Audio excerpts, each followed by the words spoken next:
Welcome back to the Hong Kong Greek Gastronomy and Diet Festival. Every time I need to think about what I'm doing here, right? Yes. It's great to be back and to be with Pearl, my good colleague and friend, who is associate professor in the School of Hotel and Tourism Management, and also she is, more importantly, she's a qualified chef.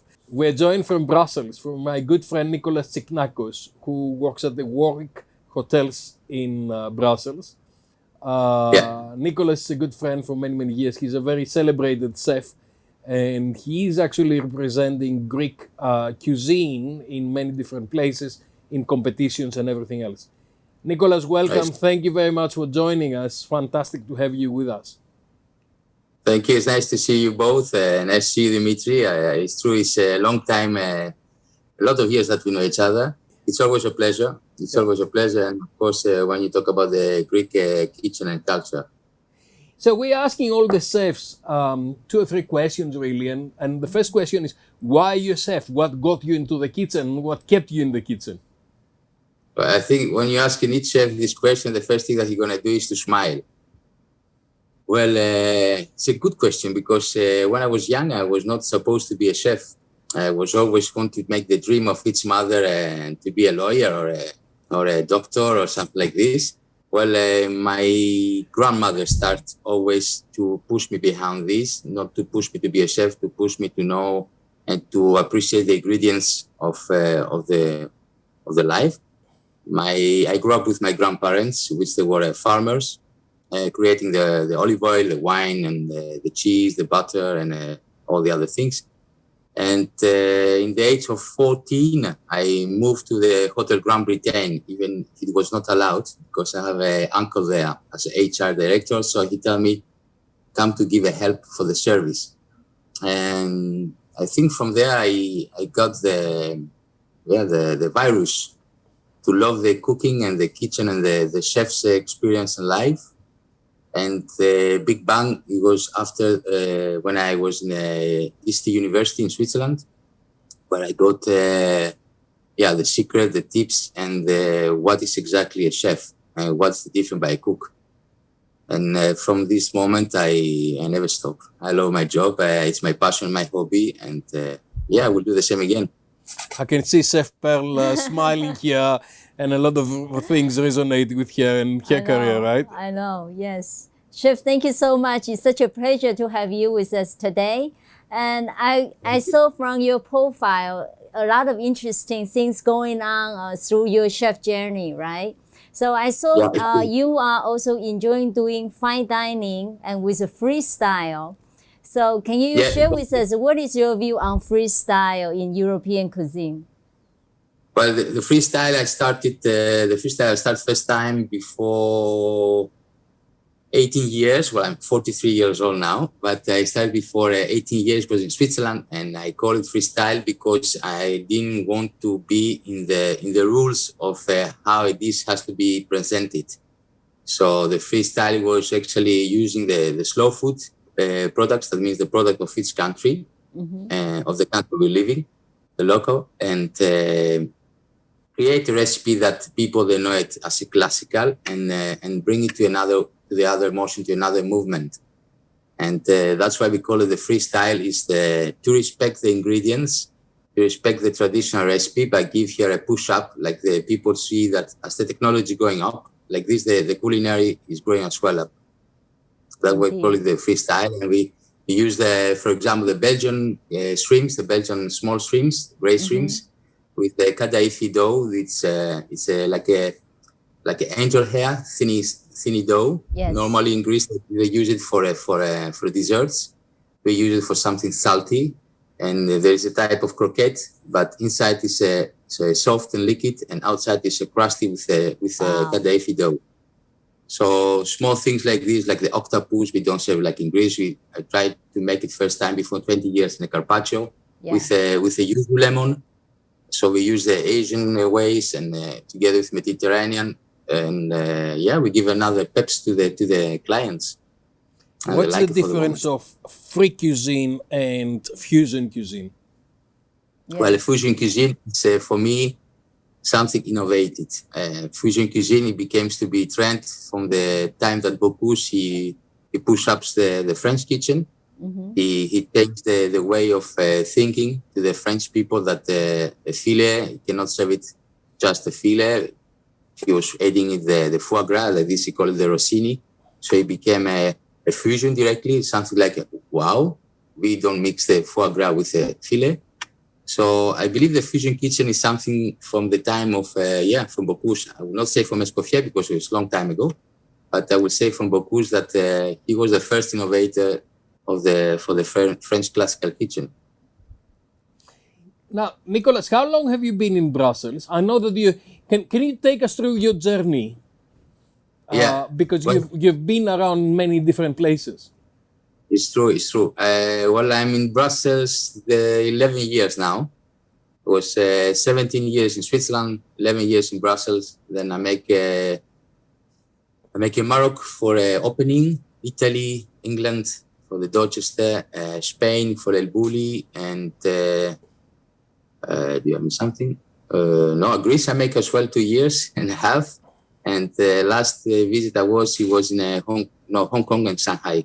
That we make a project there, and I continue even with them now. We make a few things for the publication. I don't know how you say it, for the TV. Wow, fantastic! So, earlier you mentioned you use some of the Asian spice, right, into your cooking, right? So nowadays you use a lot of Asian touch into your Greek cuisine or to the old general European cuisine. Well, I'm not. I am a Greek chef, but I'm not a typical classical Greek chef, or cooking style. Mm-hmm. I love my country. I love the ingredients of Greece. Right. What I do is I'm not making the classical cuisine Greek. Mm-hmm. I do let people discover the products of Greece, because when you say Greek restaurant, sometimes makes the people I will go to Italian or I'll go to the French guy. Maybe I feel more security. Well, we're not. We don't have a huge difference. We're not far away one of the other. Me, why I love to use the Asian, I would say the Asian ingredients, because I believe that in Asia you have such a huge culture, and as well in Greece they have such a huge culture. And I believe there are two places that if you combine together, you can have a miracle. So that's why I love take the spaces of the Asian culture and just put it in some Mediterranean products and then give them the different. Is there any particular type of spice or herbs from Asian country you love to use in your cuisine, in your cooking? Any particular type? Well, we use a lot the galgan we use, the coriander, absolutely, or the ginger thing. We use the wakame, wasabi, hijiki. Wow. The yume, yuzu, calamansi. We use the soya and sesame oil. This is a classical for us that we use, and that's why I'm not gonna put it on. But wherever is fancy and wherever I try sometimes, and I say, then I use it. Yeah. Well, so basically from Japan to China and then to India and to all the countries. Right? Exactly. How do we merge it back to the Greek gastronomy? What do we bring to the Greek gastronomy to Asia, and what do we take from Asia to the Greek gastronomy? Well, that's the difficult point to say what we can bring to Asia, because I believe Asia has it's a huge, and it has such a huge history behind the gastronomy. What they don't use a lot is they use a lot of the herbs like aromatic, like coriander and all these things, the red basil and lemongrass and all this. Why they don't use a lot is a lot of oregano that we use in Greece. The oregano is not so popular in Asia. The basilicum is quite popular, but not so much. So what we do in my kitchen is we just bring the oregano, we take the olive oil, we add the yuzu, and or a lemon from Asian country. We make like we say in Greece, ladolemono is a olive oil vinaigrette with it's lemon and olive oil. Well, we make it like this, a sorbet, and we have the sorbet with citrus from Asia and oregano Greek and olive oil Greek. So you have another Pepsi, it's more sweet, it's more interesting inside. And I think the two sides, they have a lot to bring together. The only thing is that the chefs have to be open in their mind and not to block their recipes with a border. That's why we call it the freestyle kitchen. You don't have a border. You cook as you love, as you have in your heart. I love that. I really I love can that see style. Pearl smiling. Your face is going, wow. I like to cook with a Yes, chef, right? yes, indeed, That's fantastic. indeed. So you said that you were doing some work in Hong Kong, Nicholas? Yes, it's true. What did you Well, do, can you say? And what do you bring to Hong Kong? Well, I don't bring in Hong Kong. I bring my face in Hong Kong. The only thing I bring. And the last year was for the B stores in Shanghai. Based in Shanghai, we promote some of the products. We were in Shanghai for 5 days and 2 days in Hong Kong. So to try different products, to see a bit the culture, what they're using. And we were 6 Michelin star chefs, and we try, and I promote 2 of the products. And the last that I make now is from a company, a meat company, very famous meat company in Hong Kong, and they use the way as a Wagyu, the Wagyu tradition. And I am the promoter chef of them. Well, normally going to pass in the supermarket, you make the big smile. Yeah, good face for it. Yeah, absolutely.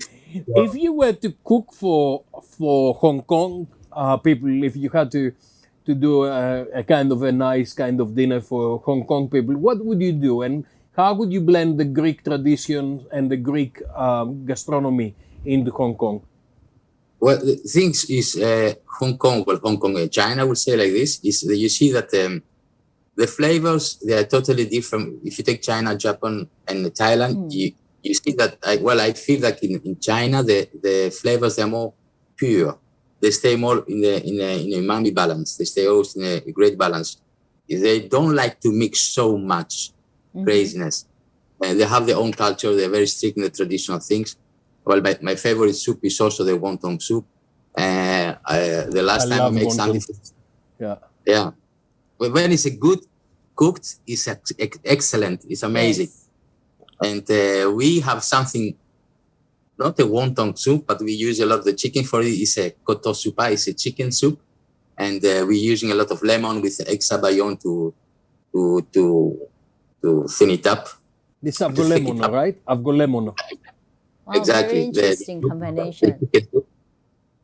And the last time I made for them, it was, in a style of wonton soup, but it was our Greek soup. And instead to put the chicken inside, it was like a chicken dumplings in a Greek style. And they loved it, they like it. And they eat a lot of fish. So really, it's not difficult to cook for Hong Kong. It was nice. They appreciate a lot of the products in the moment you respect the product. So I had a good time. They love to respect the ingredients, and I love it. So going back to the Greek cuisine, what is different about the Greek cuisine? You have experienced so many different styles and different kind of cultures. When you describe Greek cuisine to people, what do you say that's uniqueness about Greek gastronomy and cuisine? Well, for me, Greek cuisine starts from it's personal thing, from the great grandmothers that they took their roots from their own grandmother. So for me, Greek cuisine is when you go inside to your house and you smell these beautiful aromas of the parsley, the basilicum, the tomato roasted, the onions. It's all about aroma. And I think that the Greek cuisine, it was a bit left it away for years. And I'm happy now with the new generation chefs that they travel a bit around. They start to pumping up and they start to create a new signature, a new culture for what the Greek cuisine is. Well, the Greek cuisine is all about the earth. It's all about what we find in our villas, the herbs, the rosemary, the saffron, the olive oil, and the lemon a lot. It's all about perfumes. For me, Greek cuisine is a perfume. It's a kitchen about perfume, and it's you closing your eyes and you just smell it and you see exactly what is inside. Now, if you make it in an Asian way, or if you make it in a Moroccan or an Italian way, the thing is that you smell it. You are in the plate. That's for me the Greek cuisine. And Wow. why does the Greek cuisine taste better in Greece rather than outside? Every time I have Greek food outside Greece, it doesn't really does the trick. You believe that way? Yeah. It's true. It's true, and it's not only you that you say to me. Even the Belgians that say to me, even the Swiss, they were telling me this. Why, when I eat a Greek salad, for example, in Greece, is better than in Belgium and Switzerland. It's quite easy. The tomato is the basic core product of a Greek salad, I would say. What is missing in the North countries, of course, the sun.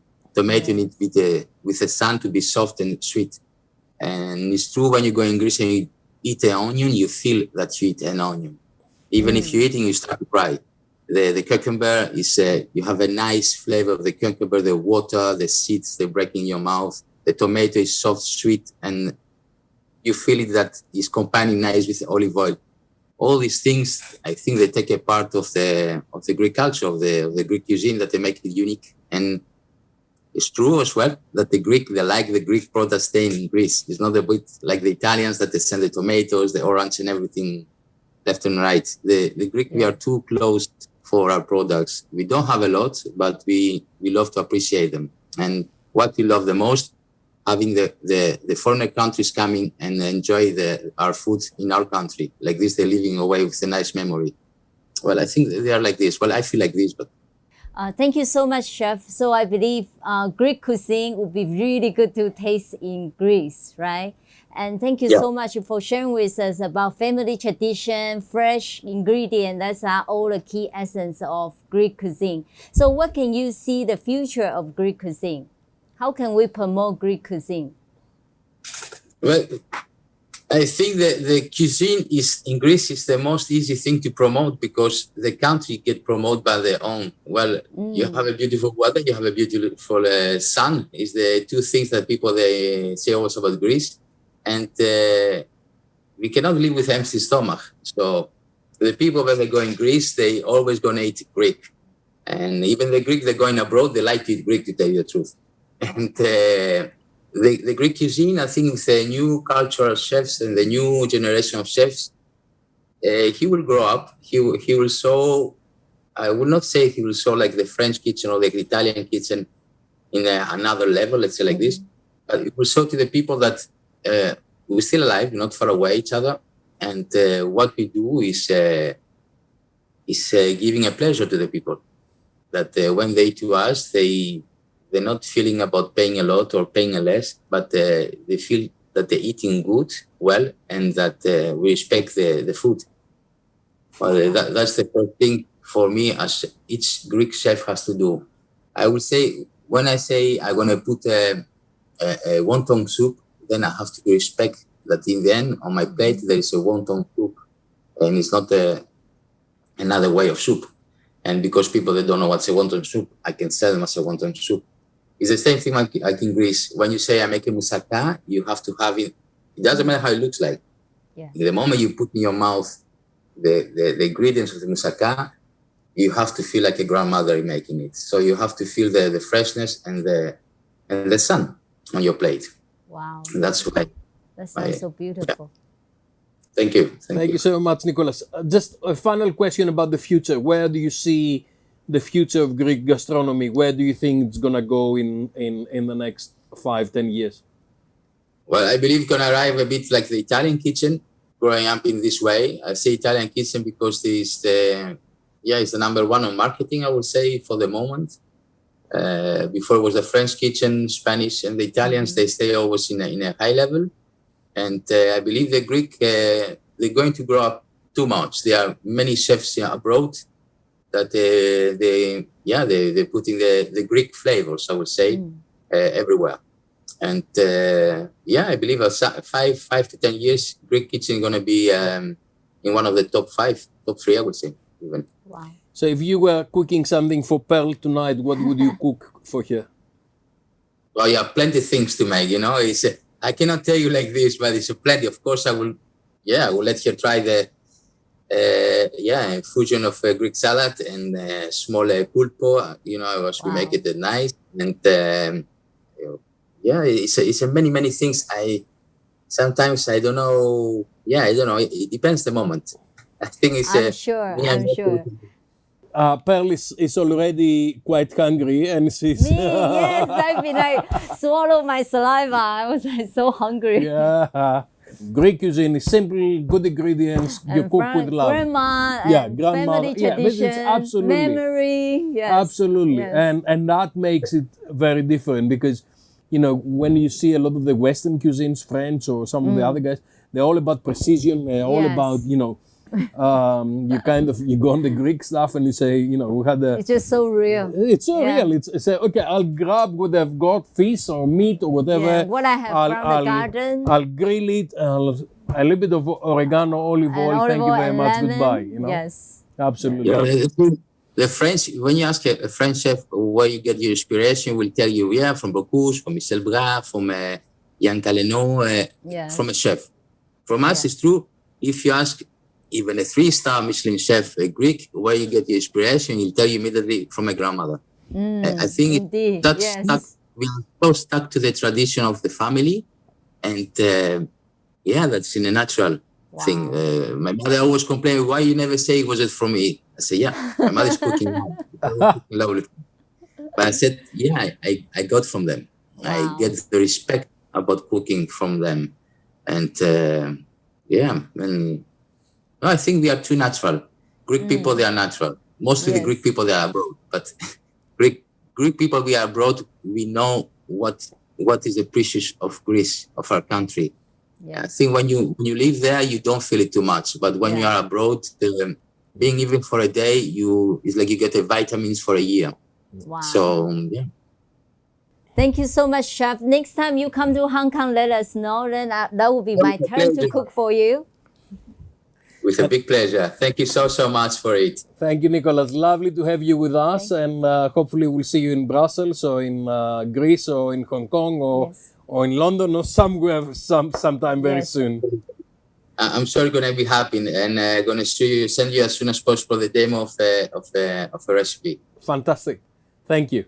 Thank you. Thank you, Chef. Thank you. Bye-bye. Thank you.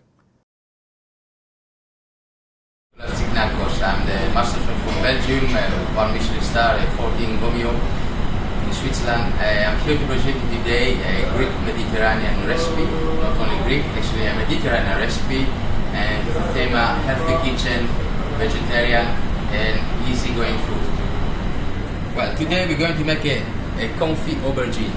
I think it's eggplant in English, and something very typical for us in Greece. Very healthy, and we use it always to the Mediterranean kitchen. We're going to make a aubergine confit. We're going to grill it first, and then we're going to finish it in the oven. It's a vegetable that I like always to add inside, and finish with some parmesan and manuri cheese. Manuri cheese, Greek goat cheese. Like this is, you have a bit the spicy of the goat behind, and nice melty of the top. Well, it's something easily. After washing the cauliflower, the aubergine, the eggplant, just cut in half. Just close it on the top. Make something like a small diamond. Like this. Don't take a lot of time in the grill in the oven. Why I grill it? Because I like to have always a nice smoked flavor on it. As you see here. But what we do with the other vegetables, the asparagus, per person just use 2. As it is, we're going to just blanch it in the water, as well with all the other vegetables. Clean them and blanch them in the water, because afterwards we're going to decorate the eggplant, the aubergine, and we're going to finish them all together. Here we are on the grill. I don't put the olive oil already, I'm just going to put it in the end because it's going to smoke too much. What I want is just to give them a nice color and just get the nice smoked aubergine.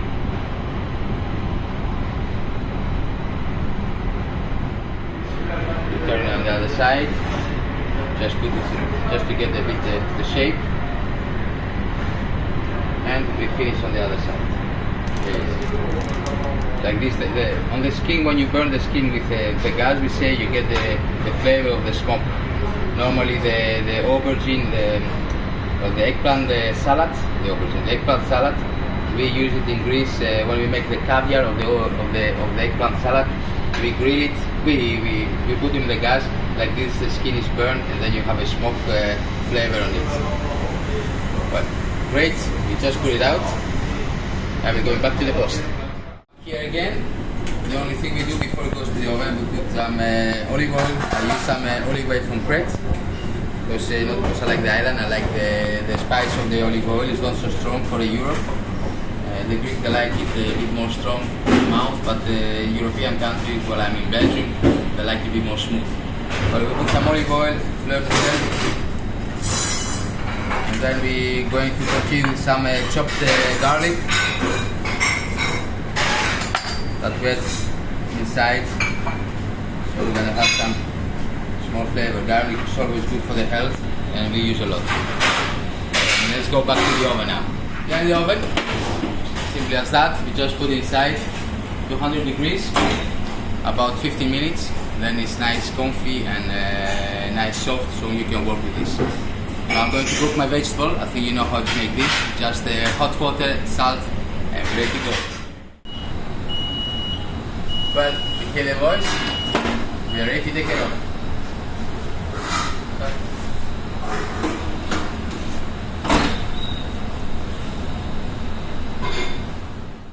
Oh, here we go again.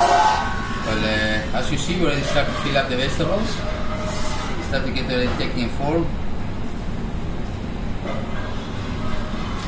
Here we go again. We have all the aubergine, all the vegetables nice setup. Just transfer to the small gastronomy. Add some parmesan as well. We already had the manuri in the small trimmings of manuri. Like this is getting some flavor salty over the cheese, and some gratinate flavor salty of the parmesan, which I love. And we put it in the oven.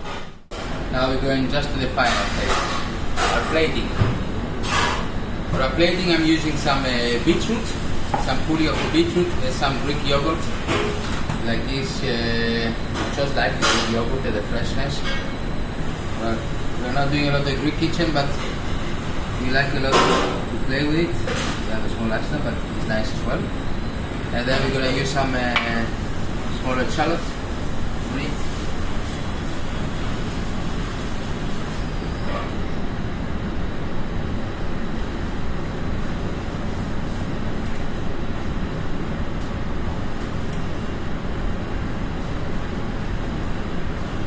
Some mushroom of the cordyceps.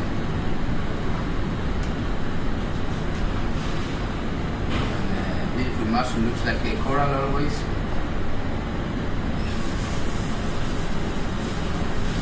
Give the final touch and a bit mystery in it. Something very, very important is the herbs. In the Mediterranean, especially in the Greek kitchen, we're using a lot of herbs, plenty of herbs. So something very must in my kitchen. So that's why I have here the fennel tips, some carrot tips. I'll tell you all about what I'm using to my plate. Very important, the coriander and the basilic, two of my favorites. Not so chopped, just leave it up to be freshly. Like this you have all the aromas and all the flowers. Normally it's a kitchen of a grandmother's time, we say. No need to be sophisticated, just make it as you love it. If you love what you make, your clients are going to love it as well. There you go. And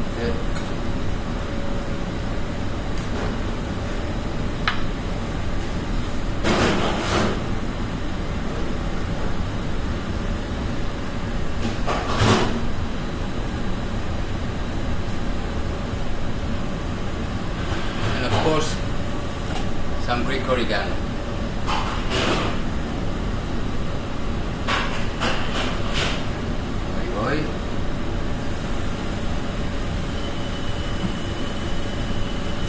And some fresh lemon zest of the Mimmo Restaurant.